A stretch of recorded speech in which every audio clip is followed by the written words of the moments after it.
Well, hello, my name is Lori Ann Smith, and this is One Child Abuse Survivor to Another, the continuation. We're looking at the Survivor to Thriver manual from the ASCA, that's Adult Survivors of Child Abuse and Morris Center program.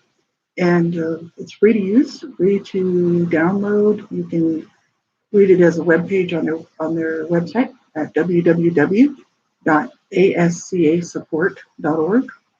And it's a great manual. Like I went through it years and years ago when I first started my healing journey.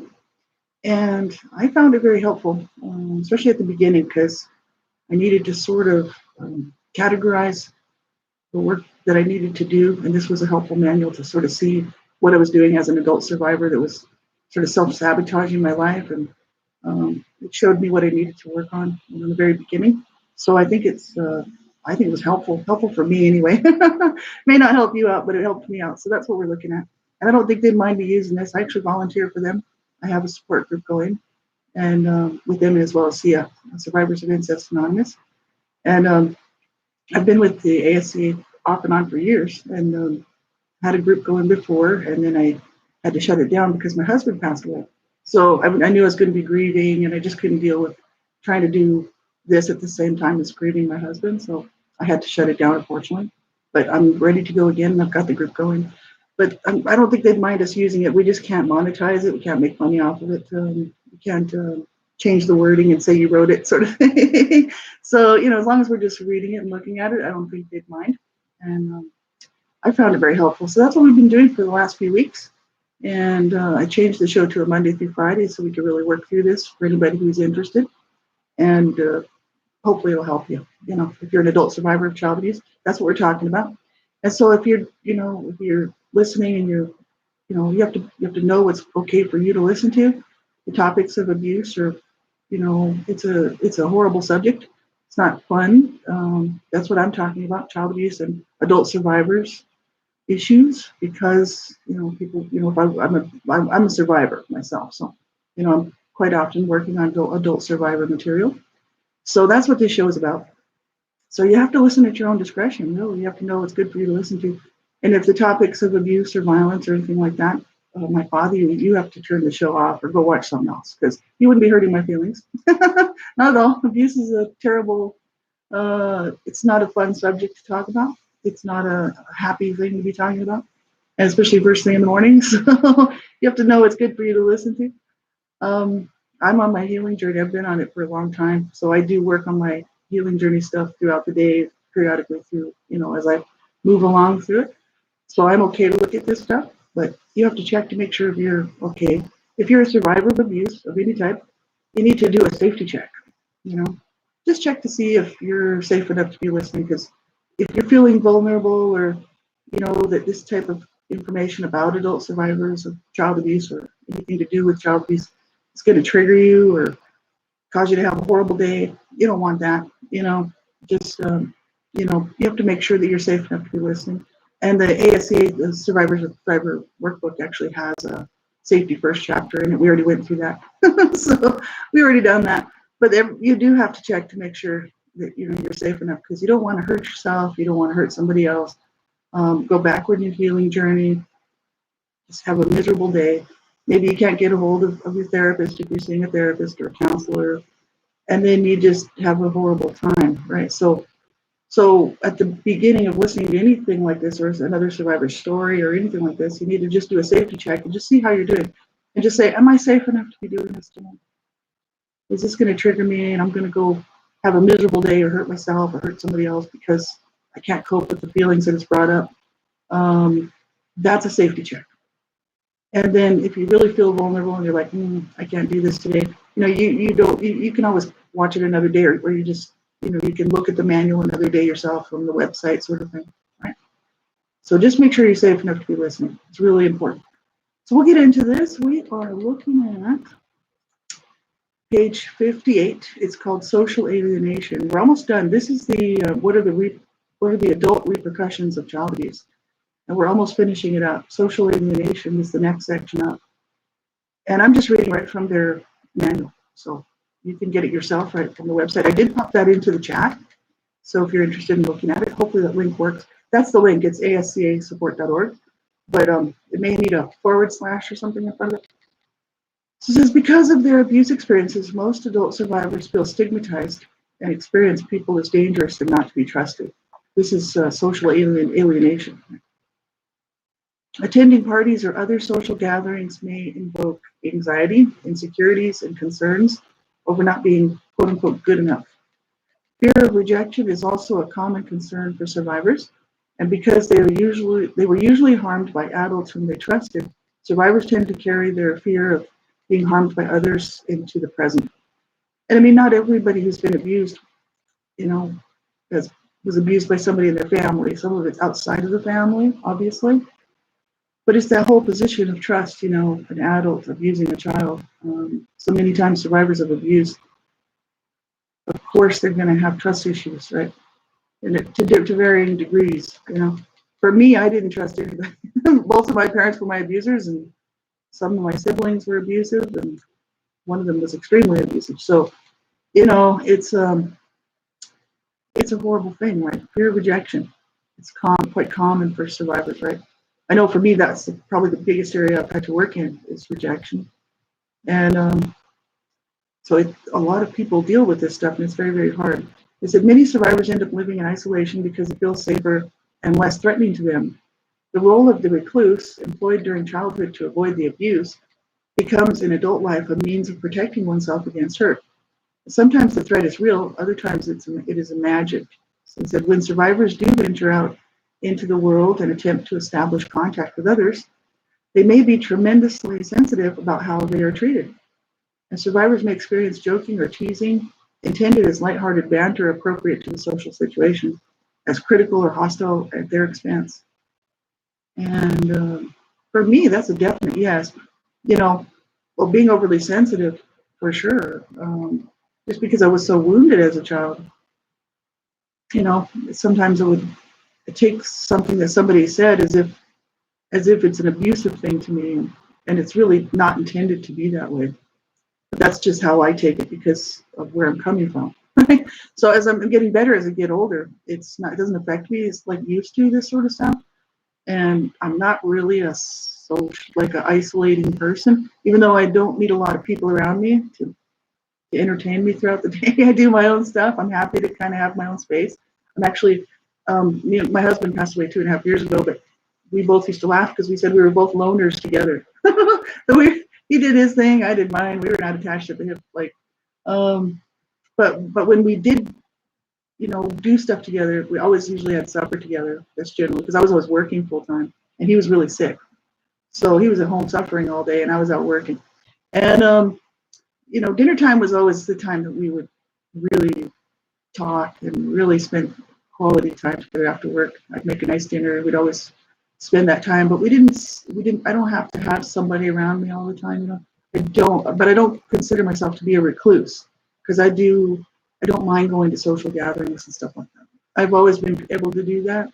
And some people can't, you know, they can't allow themselves to open up that much, you know, to put themselves out there because the thought of doing that they might be wounded again by somebody, it's just too much. Or that somebody might look at them as if they're different or something. And they go on to talk about that. It is something a lot of people suffer with. And not just because they were abused. I know some people in my past that were kind of like antisocial, and it wasn't because they were abused. They just had really low self-esteem. So, you know, it's not always caused by abuse, but abuse can actually cause this stuff for sure. So they said much of survivors' difficulties in social situations have to do with never having learned how to communicate. Others may have ignored or invalidated survivors' childhood opinions and perceptions and left them wondering how to relate to people. So if you expect rejection, criticism, and humiliation, it is hard to learn to speak with conviction. So listen with interest and telegraph your receptivity to others via body language with nonverbal cues. So, you know, if we expect rejection, criticism, and humiliation, it's hard to speak with conviction. It's hard to open up. And I mean, we're going to get some rejection, some criticism, you know, unfortunately, that's just life, right? And what I had to do was remember that that rejection is not the same rejection that I'm dealing with from being rejected as a child. It's two separate things. And for me, it's one thing. It was anyway. I'm working on this stuff. So. But for me, it's just that whole rejection, the hurt of being abused and rejected by my parents, that and my family really. I mean, we were all abused. So, but the thing is that I kind of carried that in obviously into my adult life, and then when I was rejected as an adult, I lumped it all together, and I was unable to separate the two. But as I started doing my survival work, I started to realize that yeah, I'm going to get rejection. You know, rejection at work, rejection in any, it can happen, right? I'm getting much better at dealing with it than I used to. And a lot of this stuff I'm getting a lot better at dealing with. But it's just because I've spent a lot of years working on this stuff and thinking it out and thinking why I'm doing certain things and why I react a certain way to things. Um, going and remembering, okay, that's from the past. And I'm still doing that, even though I don't need to be doing that. It's just a learned behavior, something that worked for me as a child because I was being abused, but not so healthy for my adult life. So this is where, I've had to go back and re-look at a lot of things, right? Then they ask questions about this section. This is kind of a little short section here. And they say, question 81, this is on page 59, if you want to grab that manual from their website. It says, do you often feel uncomfortable in groups of people? 82, do you feel tongue-tied, nervous, or self-conscious? 83, do you try to avoid social situations? 84, do you feel that others may not accept you? And 85, do you feel different than, in the sense of worse than other people? 86, do you often feel misunderstood, blamed, or ignored by other people? 87, do you either avoid conflict or attract it seemingly endlessly? Number 88, do you assume a typical role that is not really you in social situations? 89, do you lack trust in your judgment of social expectations? And 90, do you feel that your experience of life is somehow not right or not as good as others? So that might be, those are questions we could ask ourselves dealing with social alienation.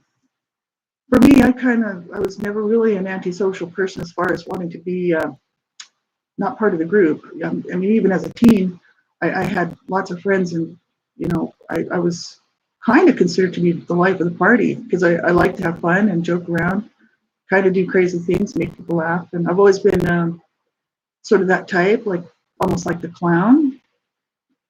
And I picked that up from when I was young, because in my home life was just so horrible.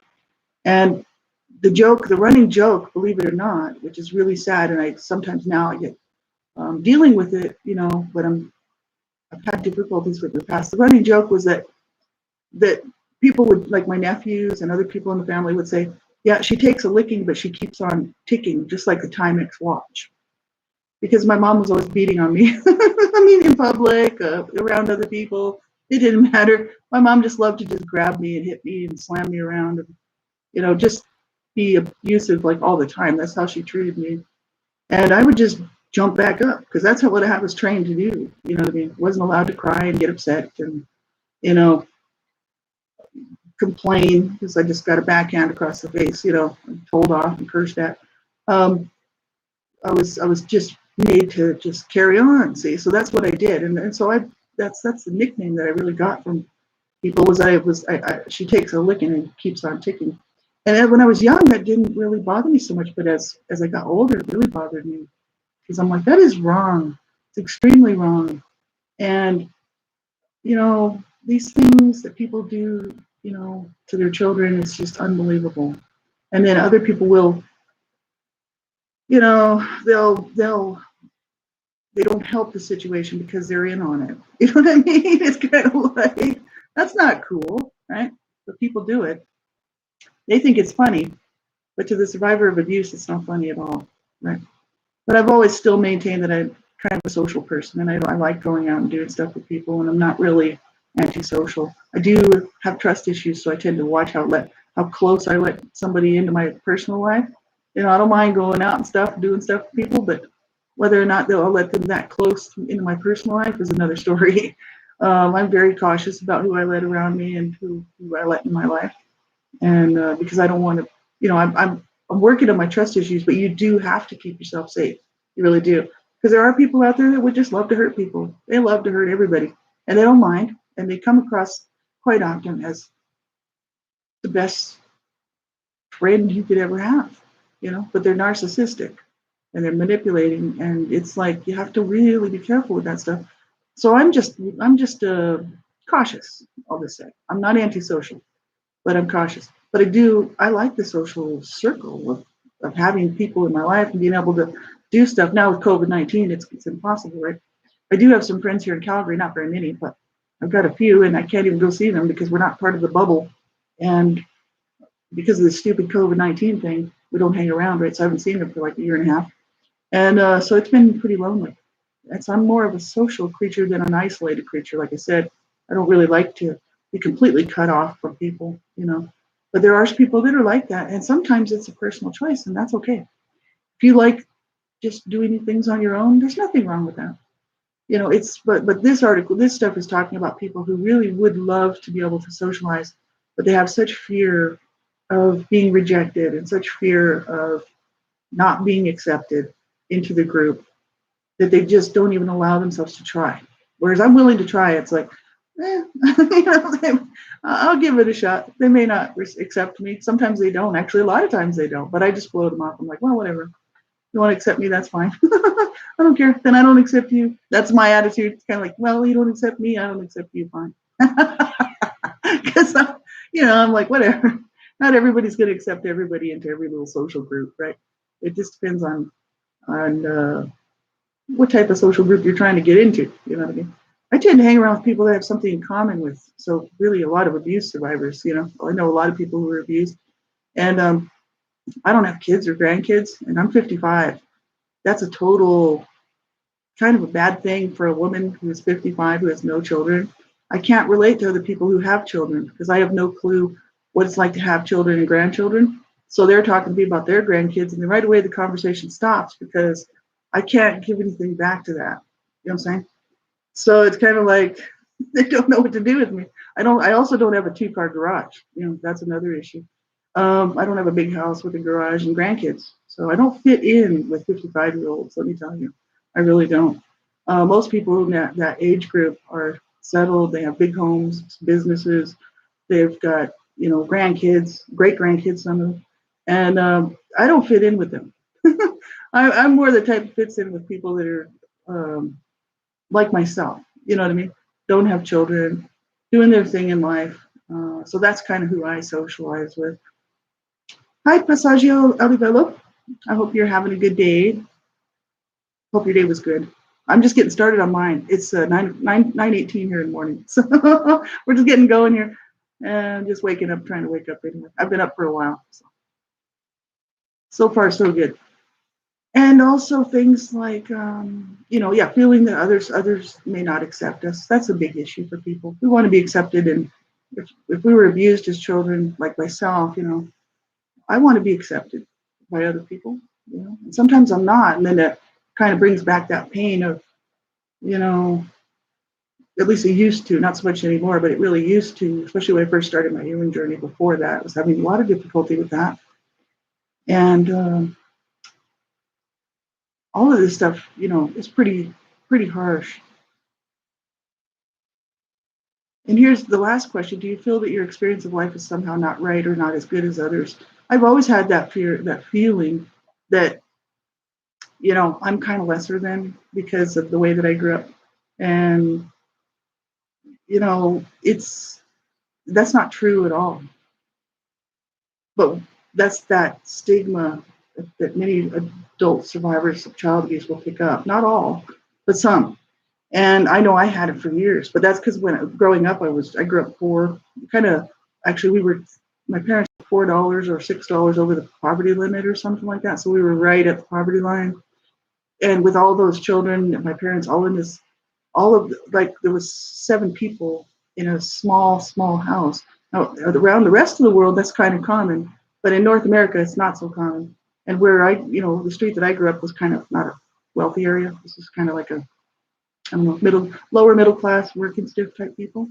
But some of the houses were pretty nice, but not ours. We were just renting. And all these people stuffed into this 2 bedroom house. So people are sleeping on couches. People are, I always felt uh, not so much shame, but just that people would look down on me because they did, you know. And I had people saying, "Your mom sleeps in the living room." I had little kids come over, like my friends and stuff. They'd be like, they'd be like, "This is weird." And it's, I had to kind of get over that stuff and realize that, hey, it's, we got to eat, you know, there's things you got to be happy about. And my mom didn't starve me, right? Our parents didn't starve us, right? They just beat the shit out of us, but they didn't starve us. So, the issue is I didn't so much care that people were looking down on me. But the thing is I did develop a bit of a tough attitude because of that, and sort of took on a tougher personality, so I wouldn't get hurt, And I just sort of became one of these people that you just didn't want to mess with. You know what I mean? It's like, hey, I'll leave you alone until you mess with me, and then there's going to be trouble. Because that's just my nature. I'm just kind of a passive person until somebody really pisses me off, and then it's like, okay, the passive person is gone. The assertive, aggressive person's coming at you, and you don't want that because I tend to really lash out. So people stayed away from me basically, especially in my teen years, except for my friends, right? My close knit group of friends, because they knew me as I was, and they knew that was basically like a shell, you know what I mean? So they just liked me for who I was, but which is very cool. And some of them I'm still in touch with today. It's awesome. But the thing is I just didn't want any more abuse, and it was, especially junior high school. And so I took on a tough attitude. I started drinking and doing drugs at a really young age too, which then gave me a bit of an edge. You know, People didn't want to mess with me. They were like, "She's crazy," and I was like, "You got that right." Absolutely. It's, it's just the way it is. You know, People would be like, "You're not going to live to be 20." I was like, well, we'll see. I'm 55. I've made it. You know what I mean? And I never thought I'd get to be this age. Seriously, I really didn't. So, I'm thankful. But somehow feeling that our life's not as good as others, that's always been an issue for me until I got older. And then I realized, like, I'm really not into material things anyway. It's not what I've been interested in. My thing was peace, getting peace in my life. That was what I was interested in. Having peace in my heart, having peace in my mind, and having good people around me that really care about me and I care about them. That's the good life for me, not physical stuff that I can get a hold of. So I've never really been interested in trying to, um, work really hard to have a business or have a big house or, stuff like that. That's never been interesting to me. Because if it was, I would have gone for it. But that wasn't what I was looking for. I was just looking for quiet space, peace, kindness, and I'm happy with that. You know what I mean? So I don't feel that my life now today, I don't feel lesser than other people, you know. And like people would look at me and be like, "Your life sucks, man." You know what I mean?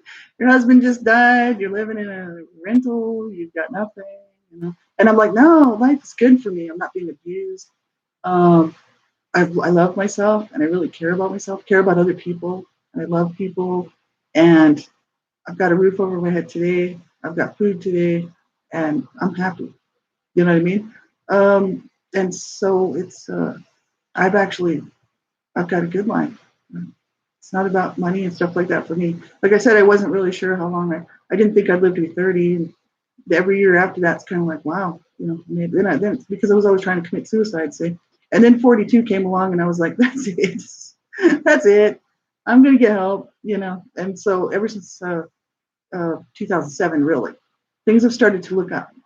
And so that's good. That's 2007, 14 years almost. May 22nd will be 14 years of things getting better as compared to before where things were not so good, even though I was off the drugs at the age of 22, 23, trying to do life straight and trying to do it real, trying to take care of myself. I was still not doing well and running from everything. So now I'm learning how to face this stuff and learning, that I can have a good life, right? Well, thank you, Passaggio Olivelo. I am actually, because I was headed for complete destruction. And I know exactly where I was going. You know what I mean? I was heading, you know, for a horrible death. And it's like, I thought, this is not without healing, you know? That's how my brothers committed suicide. See? And they were in their mid 30s and they had never gotten any help. And, they were abused horrifically. I saw it. I was a witness, I used to, try to stick up for them. And they just had such horrible lives. And both of them committed suicide in the mid 30s, so many years apart, but they didn't make it past their mid 30s. So I was heading the same way, and I didn't want that, but I always ended up there, which is really sad but true because I wouldn't get help, and I was just like, oh, no, I can deal with this. And then, 6 months later, there I am again, back down, in a depression and contemplating suicide, planning my suicide. And then I'd pull myself out and I'd do another 6 months or 3 months and I'd be back there again. And this is how my life went. It was such a horrible nightmare. And it's because I wouldn't get help, right? So then I thought because help didn't come when I was a child. My parents didn't get help. They were court ordered to get help because CPS was involved, but they didn't want to do that. They just wanted to continue living that abusive lifestyle. So we paid the price for it for sure. Their children, right? All of my siblings, and that's what happens to abused children. It's not okay what happened to me. And I didn't consider myself to be an abuse survivor. See, I just grew up with this horrible situation and like I'm just dealing with it. And then at the age of 42, I'm like, oh, okay, I'm getting help. I'm putting on the brakes and I'm going to start getting help. I really am. And I'm glad I did, I really am. Because I'm thankful. I have to be honest. Some people, I can't, it doesn't do me any good to come on here and just, not be honest and tell lies. Because everything that I've done is based on truth. The books that I wrote, it's all true. All that I'm talking about is all true because I have to. I'm a Christian, so I believe I'm going to stand before God, and He's going to be like, you know. So none of that's a fib. All of it's true. If anything, I just didn't tell all of it because some of it I just left out. But the thing is like it's all based on truth. So have I thought about suicide since May 22nd, 2007? Yes, quite a bit actually, and but I don't entertain the idea. So that's what I'm saying. The idea will come, and I'll be like, no, I'm I'm doing good. You know what I mean? And so I have thought about it, and so it's not something that I've been able to kind of completely get it rid of, the suicidal ideation thing. But it's because I grew up with suicidal parents. My dad was suicidal. He actually used to attempt suicide, and my mom had suicidal ideation. So she was always talking about committing suicide. And they were often talking about killing us too, and especially me. My mom was always talking about killing me. So that was pretty sad. My dad actually tried to kill me and my sister one time. But the suicide thing was just part of our family. That's how we grew up. And my dad would be walking around. I should just kill myself. I should kill all of you and then kill myself. Suicidal ideation, a familial suicide thing, right? Familicide. And my mom was always sitting at the table crying, I hate this life. I should have killed myself years ago, you know. And then that's just what we grew up hearing all the time. So quite not all of my siblings, but quite a few of them were suicidal. Some of them may have had suicidal ideation and never told anybody. So I don't know if every one of us was suicidal, but I know that there was a few, and I was one of them. So I'm really glad to be on this side of it because I'm going to live. That's my main message. That's why at the end of every show, I'm like, oh, do not do that. Get some help because every single day that I wake up is a slap in my abuser's face. Yeah, that's right. I win. I win because I don't let them win. See, if I went ahead and had done that and took my own life, my abusers would have won. Yeah, I'm like so glad to be here. Let me tell you. Even through all the hard days and the crappy stuff going on, I'm like, you know what? That's okay. I can handle it. I'm getting help. That's fine. I'll reach out, whatever I got to do. And, I'm living. That's awesome because I win this fight. I didn't start the fight. My parents did this. My parents are the ones that started this fight. And, you know, I win, you know. I actually wrote a poem about it. It's called My Victory. It's on my website if you want to check that out. But you know, it's my victory over my abusers. It's my victory chant. And I wish I could have read it to their face. I would have. I actually showed my dad all my stuff. He didn't want to see it. He just whatever. Then he passed away. But all my abusers are dead. But I'm glad that I got to make it to this point.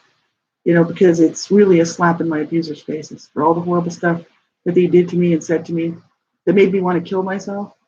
I'm like, you know what? No, I win. It actually makes me laugh. I'm happy. Let me tell you. Um, yeah, for a lot of people, traumas during childhood stop their development. Most of them feel like children do during adulthood. It does stunt a person for sure, and it can. Some survivors of abuse become ultra adult oriented at an early age, so because they have to be the parent in the family, and so those people were adults as children. And I think all abuse survivors really are forced to be the adult as a child. And that's because there's no possible way of being abused as a child that I could remain a child. Levita Juby's book, I put the beginning intro to the book. The foreword is like it says innocence lost. And then I'm like, did we ever have innocence? Abused children, you're only allowed to be a child for so long.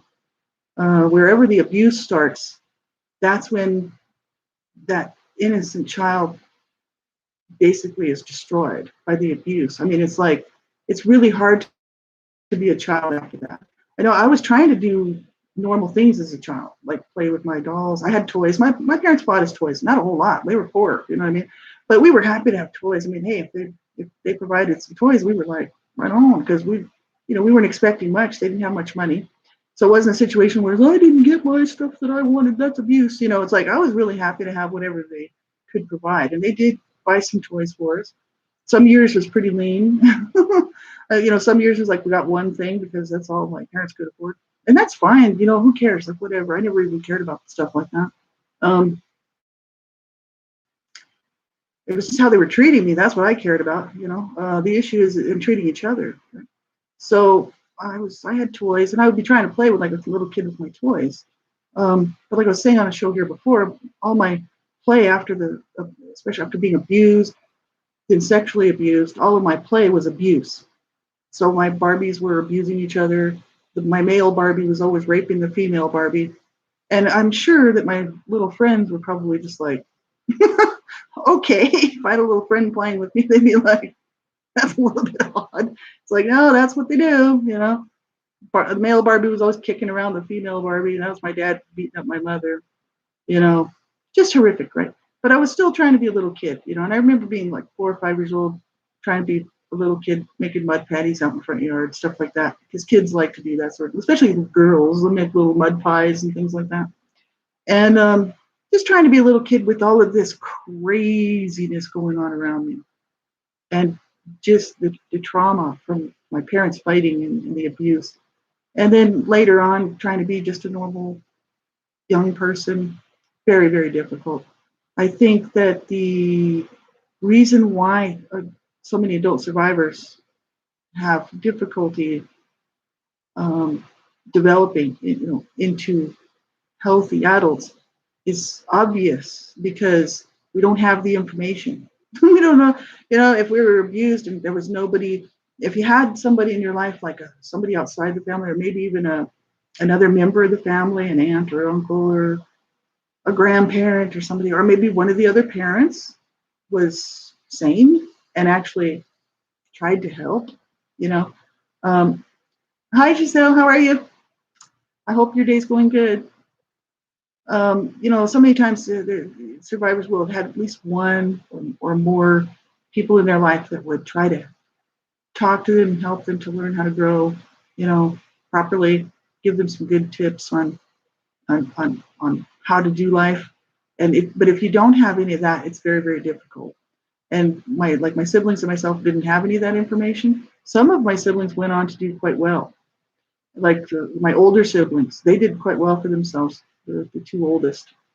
The two after that killed themselves. One was murdered. The other two killed themselves. And me and my sister are just lagging behind here, trying to figure out how to do this life. We have no clue. We're like, okay, we don't know. We don't know how to do anything. We're gonna have to figure it all out, you know. And it's hard. It's very, very hard. So I think at some point, you know, if we can catch up. That's basically what I'm doing right now. I'm catching up, you know, and that's because I'm really putting the effort in to work on this stuff. You know what I mean? I'm recognizing what I'm doing, what I need to do, um, and what I need to stop doing for self-sabotage stuff, and try to have a healthy adult life, right?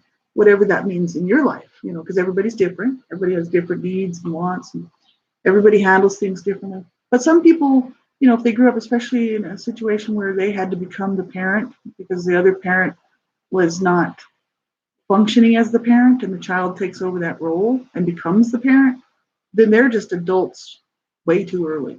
You know what I mean?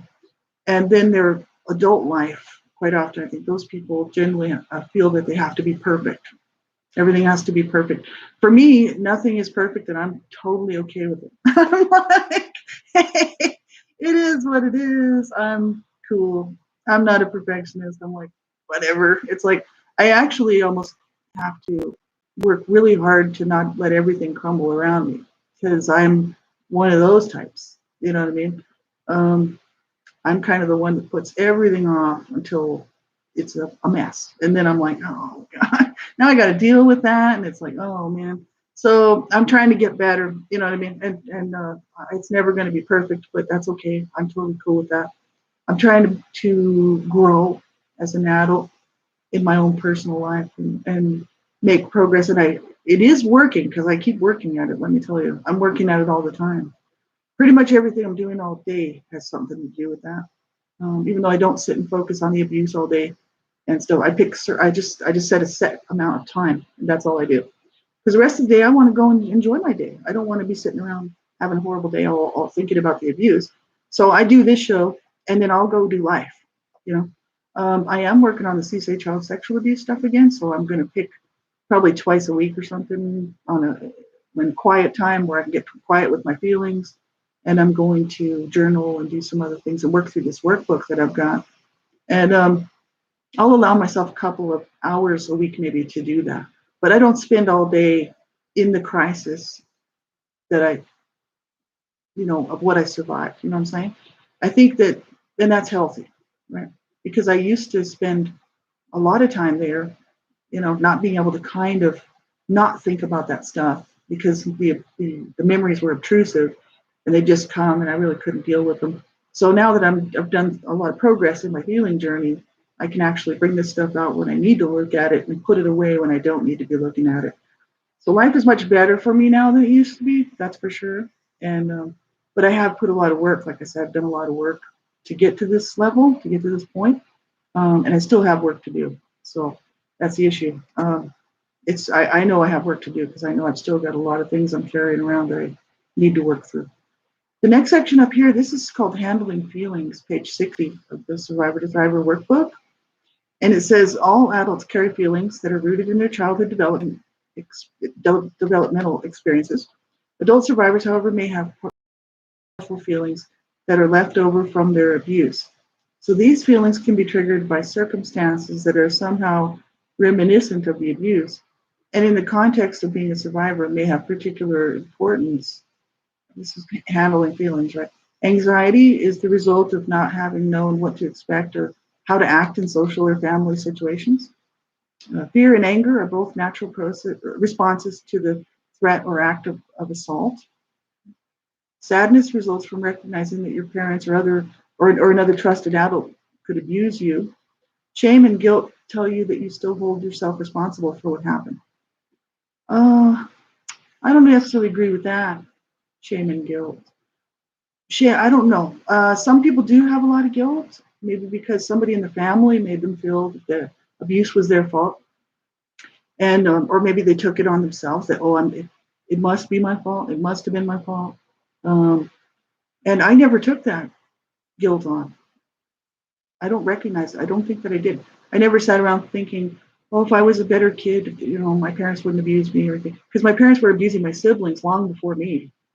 So when I was growing up, I started to clue in what was going on, especially after the age of 4. I'm like, this isn't good. Cognitive memories start, cognitive stuff starts happening, and I was like, this sucks.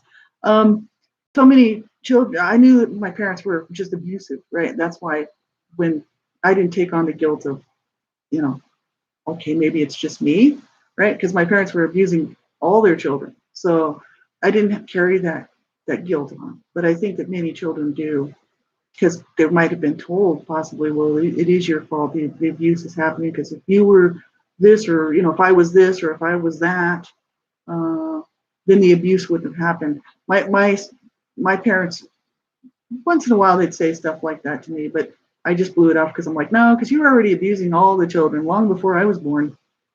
18 years before I was born, actually. So that's a long time. You know what I mean? They had the art of abusing their children down to a science by the time I came around. They really did. They were pro abusers, totally. And I was like, this sucks. It really does. Started to realize what was going on, and I'm like, okay, it's not my fault. These people are insane. It just happened to be my family. So the shame and guilt, I did take on some shame, and that's just because mainly the CSA child sexual abuse. That's where most of the shame comes from. And like I said, I'm still working on that. So I have a lot of work to do in that, actually. I wrote a book, and I have done a lot of work on it, but I still have some more to do. I never did finish this book. I'd started with a workbook, and I know it'll be helpful. I need to finish it. So the guilt and shame, it's not our fault. I'm just telling you that. Even if you may have heard it 50 million times, it doesn't matter how many times somebody tells you that or you read it somewhere. You have to believe that yourself. You have to believe that. I had to believe that for myself, that this stuff wasn't my fault, never should have happened. You know, I deserved so much better. You know, but I have to believe that for it to make any sense to me, or to actually incorporate that into who I am. That abuse does not define me. You know what I mean? It's not, the shame is not, it's not really mine. The shame belongs to my abusers. That's where the shame lies. And the guilt lies with my abusers, not with me. I didn't go around abusing them. They abused me. So the guilty party is the guilty party, right? So this is why, don't take on that guilt, man. I'm still dealing with shame because of the CSA child sexual abuse, like I said. But the other stuff, I mean, it's like, no, it's not your fault. It never was your fault. It's not my fault. I didn't do, I didn't cause that. No, it's never the child's fault. Sometimes people will say, oh, well, it must be the child's fault. They must have just deserved to be treated that way. It's like, no, no child deserves to be treated like that. No child should ever be abused. I keep saying it because a lot of people just don't believe it, but I'm like, you know what? That's just crazy to think that a child deserves to be abused. Abuse is not discipline, and discipline is not abuse. You know what I'm saying? So it says, rage is the buildup reservoir of the anger that could never be safely expressed within your family. Frustration is the feeling that you are left with when nothing seems to go your way. Confusion is a sign that you don't know why something has happened, or what you can do about it. Alienation from others is the result of too many disappointments. Helplessness, hopelessness, and powerlessness are the feelings that tell you that you're resigned to life as it is and may have temporarily given up on it ever being better. Your feelings always tell you something important about yourself, even if sometimes the message is frightening, troubling, or saddening. And rage, I mean, rage is rage was a real problem for me. I had a lot of rage, and I didn't want to lash out and hurt people and hurt other people. And as a teen, especially, I mean, I had a lot of rage, but I was doing a lot of drugs, and I think the drugs were taking the place of me dealing with what I needed to deal with. It was kind of for me, the drugs were a safety mechanism, a means of escape. And so I wasn't raging as a teen like some might. I was just partying. I just thought I considered it partying, but it was really just being high so that I could cope. And later on, I realized I had so much rage, especially around 30, when my mom passed away. As soon as my mom passed away, I could feel this rage coming up. And I was just like, oh no. Because when it blows, it's not going to be good. I had this, like I talking about in my video there from 30, um, this this pot that this with this lid on it that was just about ready to explode, and that rage was just going to come out. And I thought, this isn't going to be good, you know. Um, and I have done a lot of work in that area, looking at anger and rage. And what helped me out a lot was journaling. I was able to journal, and some of my stuff, I mean, I just tore up because I wrote it to my abusers, and then I ripped it up. And but I wrote everything that I wanted to say to my abusers. I wrote them a letter, and I literally got a chair and I said it just like some survivors' books will talk about this. And I got the idea from that. And I think it was John Bradshaw's books. I think, I think so, yeah. And the suggestion was to set the chair there. The abuser can sit there, you know, in your mind, sort of thing. And you can just read this, tell them whatever you want to tell them. And I literally wrote it out, and I told them off big time, you know. And then I took a pen and I just scratched that paper up and I tore it up and I got some of my anger out, and I thought, good, you know, I didn't get to tell them to their face what I thought, but at least that gets that out of me. You know what I mean? I still have some work to do in the anger rage thing, I'm sure, but I don't, you know, I'm working through stuff like as I go, you know. So, but I don't know if I'll ever completely not be angry. I guess have some anger. I think it's kind of appropriate because the issue is it was never okay what my family did. It's never okay what my abusers did to me. No, and it can never be made right. So basically, what I have to do is learn how to deal with that stuff, and then, but not self injure and wound myself any further by doing all this stuff that's self sabotage in my life. So I need to find ways to let that rage out. That I find writing poetry helps me out, lets me describe how horrible my abusers were, and that to me says to them, see, the world sees how you were. You know, you fooled some people, but you didn't fool them all. And now the world gets to see you, who you really are, who you were. They're dead now, but you know, that's terrible what people do to children. It's not okay. Frustration, confusion, all of this stuff, alienation, helplessness, hopelessness, and powerlessness. That's an issue that, like, when I read that, immediately what came to my mind was my mom, because my mother was, she felt that that was her life. She was resigned to life as it is, and she used to tell us stuff like that. She'd be like, "This is the way it is. This is our life, and you're gonna have to learn how to deal with it." That was her talking to me, you know, otherwise pretty well the whole time I was growing up, and I was just like, okay, you know, because nobody called the cops in my house when my dad was abusing my mother. No. When my dad was threatening to kill us all. No. When my mom was threatening to kill me and beating the crap out of me. No. Or they were beating on their sons. They did get busted one time. That's the time that I talk about, because my dad had beaten up my brother, and he went to school all beat up, and the teacher took him to the nurse, and then he said he was afraid to go home. They got the police involved. My parents were arrested and busted on child abuse charges. So CPS was around for a while, but the thing is we weren't removed from the home because they didn't feel the abuse was life threatening, even though they knew that my dad was psychologically unwell, schizophrenic, borderline personality disorder, that my mom was mentally ill. That was back in the 1967, 1968. Back then, it was kind of like, well, you know, just go ahead, beat on your kids, whatever. You know, it's not cool.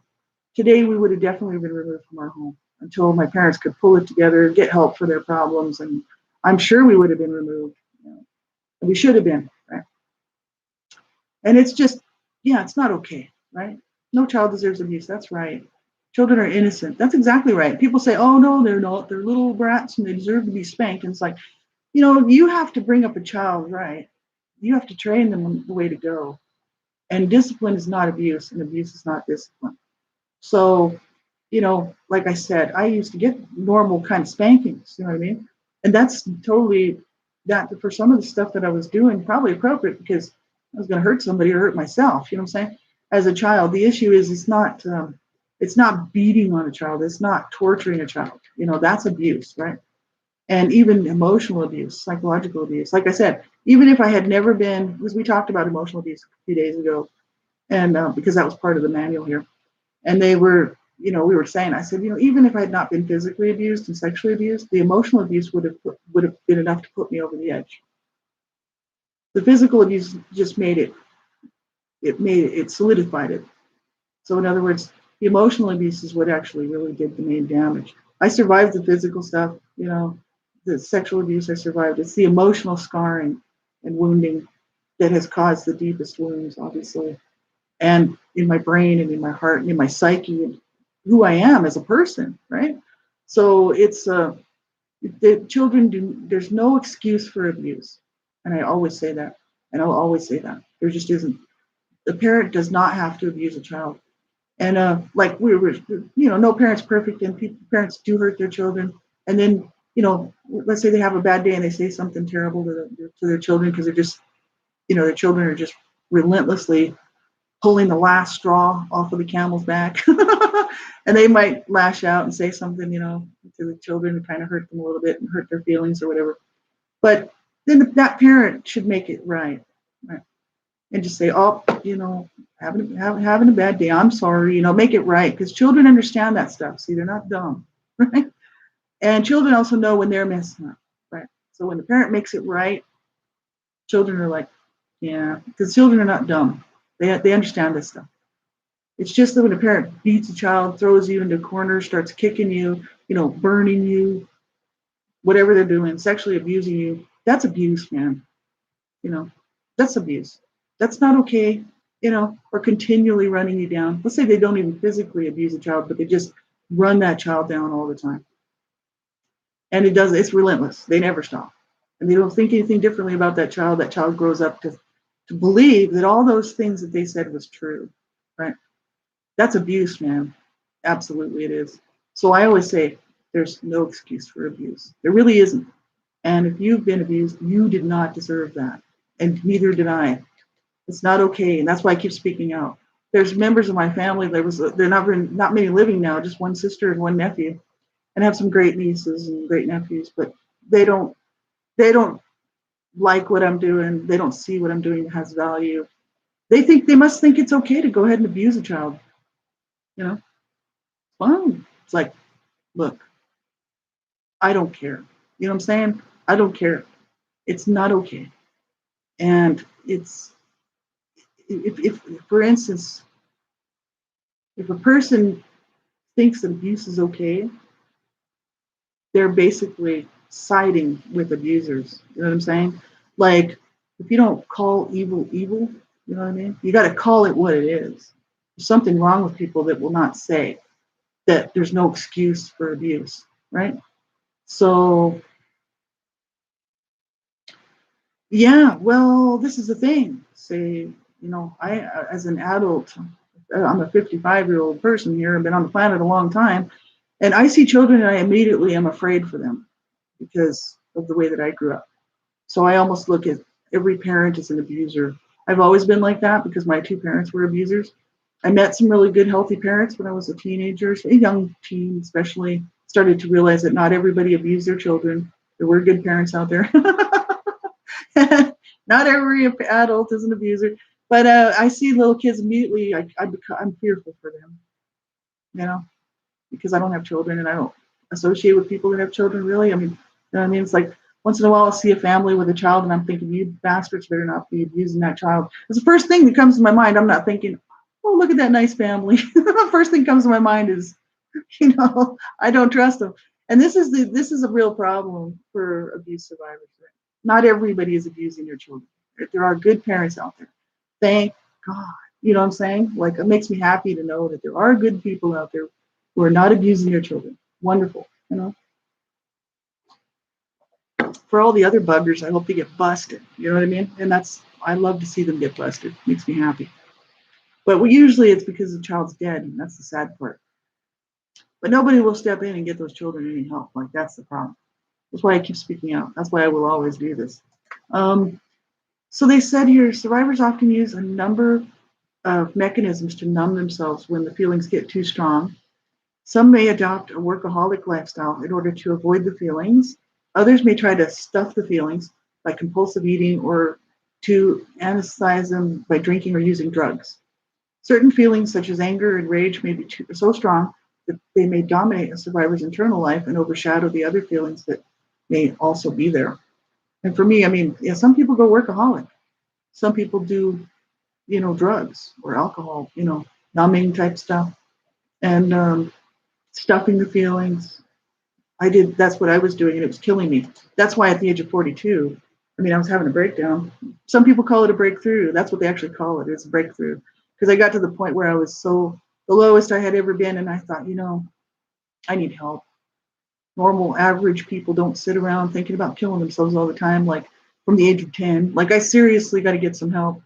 I did get off the drugs, thankfully, like I said, when I was young. Never picked them back up. I'm addictive personality type person, so I don't allow myself to drink.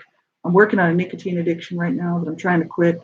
That's the biggest problem I've got going on in my life right now is nicotine. But the thing is, I'm thankful that I've been able to make it this far. I really am. Because as I'm saying, like my brothers couldn't do it. They were drug addicts right up until the day they killed themselves. And such a horrible lifestyle, you know what I mean? So many people will numb, and that's basically why they're doing it. That's why I did drugs. I was trying to escape the pain. Because as long as I was high, I could feel differently. I could think differently. I wouldn't say I was a different person, but some people might say, yeah, okay, that's what it was. Because when I was a teenager, that's the persona that I took on. It's like, okay, no, I'm high, I'm tough, and I don't have to. I'm not that abused Lori laying in the corner bleeding. You know what I'm saying? Like, I'm somebody different. I'm the person in charge here. I'm doing the drugs. I'm partying with my friends. We're tough. We're cool. And so I basically, I guess I did take on another personality, I suppose. If a psychiatrist was probably looking at that, they'd probably tell me something like that. But I didn't feel like two different people. You know what I'm saying? It's just that that's what I was doing to protect myself and also to numb and escape the abuse so that I wouldn't have to deal with it because I was still living in this abuse. So that's many times what people will do. And I don't allow myself to drink for that very reason because I'm like, I do like I like to have a drink. So therefore, if I allowed myself to drink, I'm pretty sure I'd be drinking a lot. So that's good. I like that stuff, see? So I'll be like, no, I don't buy it. I don't have it around. Somebody wants to have a drink. I'm like, sure, I'll have a drink. I'm not a teetotaler, but I don't allow myself to do it because I have an addictive personality. And so I stay away from all of that stuff. I'm like, no, I'm doing it straight, man. I'm gonna get healthy, and I'm gonna work and get as healthy as I can, and have a good life, right? So they said learning to regulate the intensity of these feelings will be an important part of your recovery.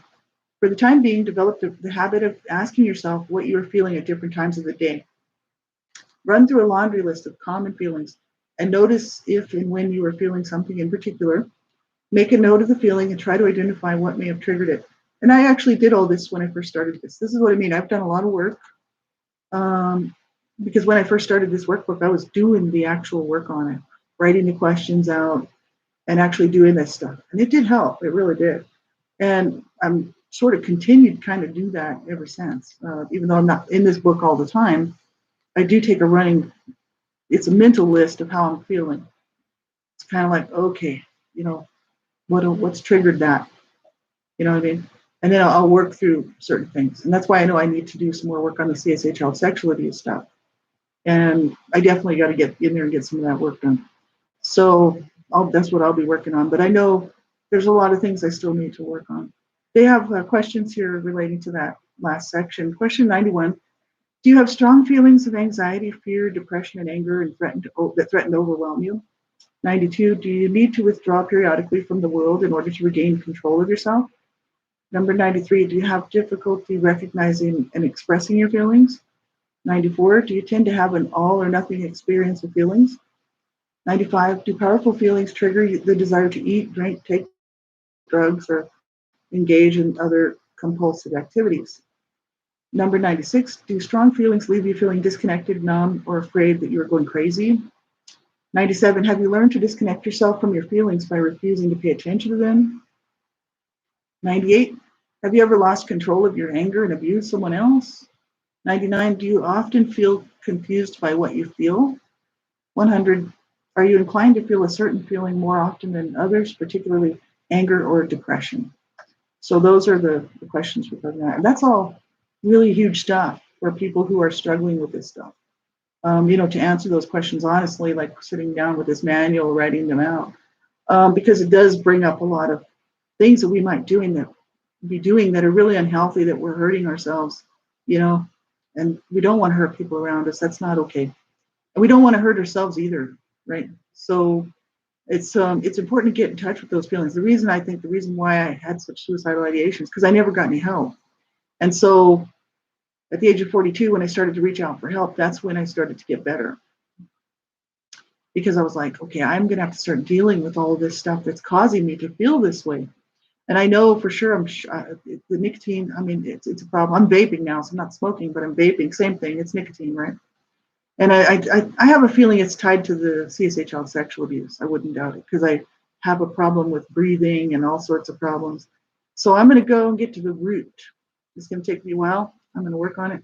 I'm going to, at least for the next 6 months, I'm going to seriously work on it, because I have a feeling that it's rooted in there from. That's why I was doing the drugs. That's why I didn't want to feel the feelings. I don't want to experience all that.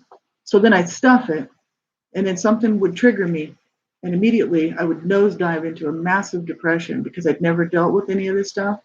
And this depression would be a pit of despair that I seriously was, like I said, it brought me to the point of suicide, right? Just absolutely horrible. So that's why I'm saying I really encourage people to get help, like whether it's whatever kind of help's good for you, even if it's self-help, just whatever works for you, because we're all different. We don't deserve to go down like that. No way. Mm-mm. No. We deserve to have a good life. It's not okay what these people did to us, whoever your abuser was. It's not okay. Why should we have to be adults suffering on because of what somebody did to us? Why can we not get help with this stuff and learn how to deal and how to cope and how to manage, so that we can actually enjoy this life and not suffer because of what somebody did to me so many years ago? This is how damaging this stuff really is. That's why I speak out against child abuse, because I'm like, people have got to stop abusing children. You know what I'm saying? So, as adult survivors, seriously, we don't deserve to go down into destruction because of what somebody did to us, right? So important to get help, no matter what kind of help it is. But you'll know when you're ready. Like if you're a survivor and you're listening to this and you haven't gotten help yet, you'll know when the time is right. But I'm serious, don't give up. Don't ever give up. Because that's my main message. It's like, absolutely do not give up. And, you keep going and keep looking for what's going to help you to get through this, right? Find the right people that can help you. Find the right program that can help you, the right resources. Keep looking until you find it. Keep trying stuff until to find out what actually works for you. That's what I do. And, don't give up. Not ever. So I thank you for being here with me. That's very nice of you all to spend this time with me. I appreciate it. I hope you found this helpful. This manual, this Survivor to Thriver workbook, it's not done. We're just now going to start the steps, which is the remembering part. The next part we'll look at tomorrow, same time, same place. It's the conclusion of that, repercussions of adult survivor issues, right? Things that adult survivors go through. Next up, after that, which we'll probably start tomorrow, is called Chapter 4, Stage 1, Remembering. So they have 21 steps, right? It's a 21-step situation here that this manual covers. It's on page 65. Chapter 4, Stage 1, Remembering. I remember when I first started doing this manual, this was very, all of this stuff was just so much for me. I was just like overwhelmed, because it actually showed me what I needed to work on. And I had so much to work on. So, it's hard, right? So, oh, hi, Wanda. I hope you're having a good day so far. Oh, no, that's okay. Yeah, I'll be on Monday through Friday this week, 9 o'clock Mountain Standard Time. So, and, and next week too. That's what I'm going to continue on. But we're just looking at the Survivor to Thriver manual. So, And the next step is really this is where the manual actually, the workbook actually starts to begin, because it does give self-help ideas, also gives ideas for professional help stuff, and it's really helpful. So hopefully you'll grab a copy of it. It's free to use, free to download. You can read it from their website. So that's what we'll do tomorrow. We'll pick right back up here. So, if you can join me, that's great. If not, don't worry about it. I just wish you all the best. I hope you have a really good day wherever you're at. And like, be good to yourself, be kind to yourself. You know, seriously, right? We gotta be our own best advocates. And we need to, seriously, we need to do some self-care, some self-soothing, whatever works for you, like I said, and just take care of ourselves, right? Because we were abused as children, we certainly, you know, deserve to be taken care of now. And I have to be my own best advocate, like I said. So I have to be the one to actually do this for myself. So, make just take really good care. Like I said, if you can't cope, I say this on every show, and you don't know what you're going to do because you don't even know how you're going to get through like the next 2 seconds, you need to call a crisis line, because that's what I'm doing. I'm serious. I'm serious. Call a crisis line. Call somebody. You make a phone call. You do not be destroyed by your past. No, don't let them win. No, we win. We win this fight because we stay alive, and then we get to heal, and we get to have a good life. So take care, everybody. Till tomorrow. I hope you have a wonderful day.